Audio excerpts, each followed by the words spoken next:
सबसे पहले तो आप यहाँ पर जो ये पार्टिकल है 0.5 मीटर की हाइट पे, इसका पोटेंशियल एनर्जी निकाल लो। पोटेंशियल एनर्जी होता है mgh। m का वैल्यू 3 है, ग्राम में है, 1000 से डिवाइड कर देंगे।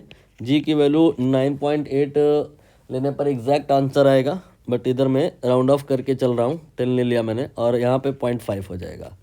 इसके बाद आप सी पॉइंट पे पोटेंशियल एनर्जी निकाल लो। सी पॉइंट पे पोटेंशियल एनर्जी निकालने के लिए अगेन वही फार्मूला लोगे, mgh 3/1000 and then 10 and then h, that will not be 0.5, it will be 0.3। ठीक है, तो यहाँ पर पोटेंशियल एनर्जी आप देख रहे हो दोनों टाइम इक्वल तो नहीं आ रही है, यहाँ पर ये ज़्यादा है, यहाँ पे ये कम है।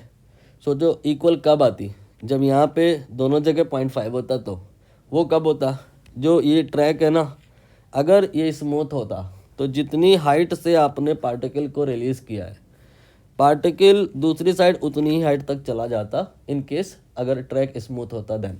बट यहाँ ट्रैक स्मूथ नहीं है, उसकी वजह से क्या हुआ, दूसरी साइड इसने जो हाइट अचीव की रिलेटिवली लेस है कंपेयर टू हाइट जहाँ से वो ड्रॉप हुआ है, जहाँ से वो रिलीज हुआ है।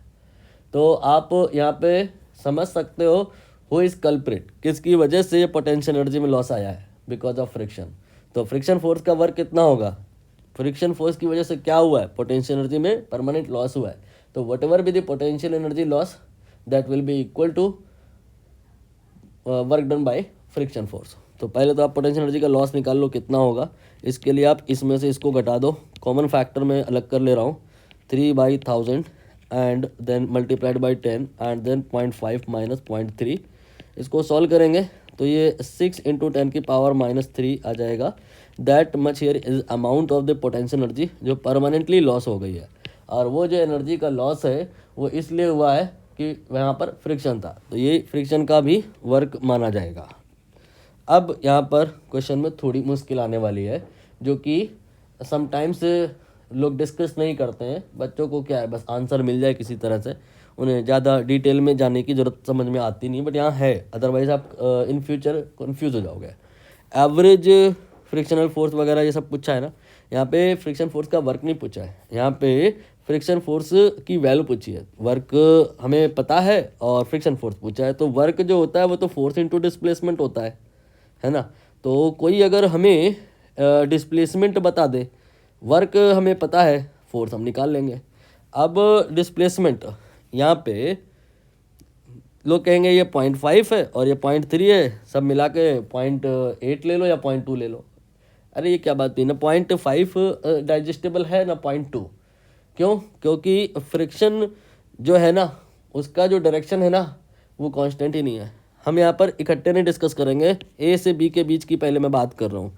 पार्टिकल मान लो यहाँ पॉइंट कोई मान लो पी है, ठीक है, यहाँ पर अगर है तो इस पर फ्रिक्शन किधर लग रहा होगा, पार्टिकल इस पॉइंट पे नीचे आना चाह रहा, फ्रिक्शन इसके अपोजिट लगेगा।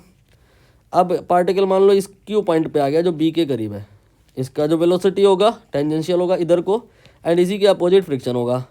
आप यहाँ पे नोटिस करो ड्यूरिंग दिस पार्ट कहीं भी फ्रिक्शन फोर्स का डायरेक्शन फिक्स नहीं है, लगातार बदल रहा है। बट लेकिन ध्यान दो, कोई भी पॉइंट ले लो, चाहे यहाँ का चाहे यहाँ का, फ्रिक्शन फोर्स का कुछ इफेक्ट अपवर्ड डायरेक्शन में ज़रूर है। ये फ्रिक्शन फोर्स पॉइंट पी पे जो है ऊपर को उसका कुछ ना कुछ इफेक्ट है, क्यू पर ऊपर को कुछ ना कुछ इफेक्ट है।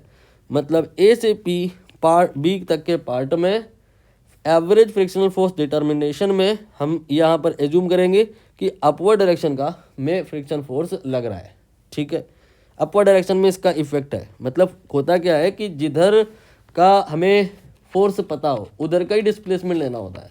फोर्स और डिस्प्लेसमेंट ये दोनों आप मल्टीप्लाई करते हो, वर्क आता है, ये कम ठीक बात है। फोर्स एंड डिस्प्लेसमेंट दोनों सेम डायरेक्शन के जो होते हैं वो मल्टीप्लाई करो तो वर्क आता है। तो या तो हम फोर्स के कंपोनेंट को लें इन द डायरेक्शन ऑफ डिस्प्लेसमेंट, या हम डिस्प्लेसमेंट का कंपोनेंट लें इन द डायरेक्शन ऑफ फोर्स, बस दोनों एक ही डायरेक्शन में होंगे तो ही वर्क आएगा। तो अब यहाँ पर हम देख रहे हैं कि जो ए से बी तक का मोशन है उसमें डेफिनेटली फ्रिक्शन का कुछ ना कुछ ऊपर के डायरेक्शन में वर्क इफेक्ट है।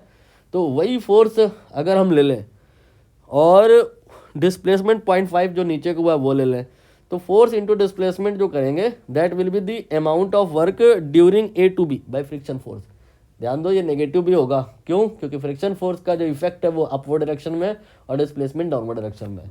Now if we talk about V2C, you can realize again body ऊपर को क्लाइंब कर रही है, जो फ्रिक्शन है उसको रजिस्ट करेगा, उसमें जो इफेक्ट होगा net in total in average downward होगा, डिस्प्लेसमेंट ऊपर होगा, again work will be negative. तो डू नॉट थिंक कि AB और BC में जो फ्रिक्शन फोर्स के वर्क है वो कैंसिल वगैरह करेंगे।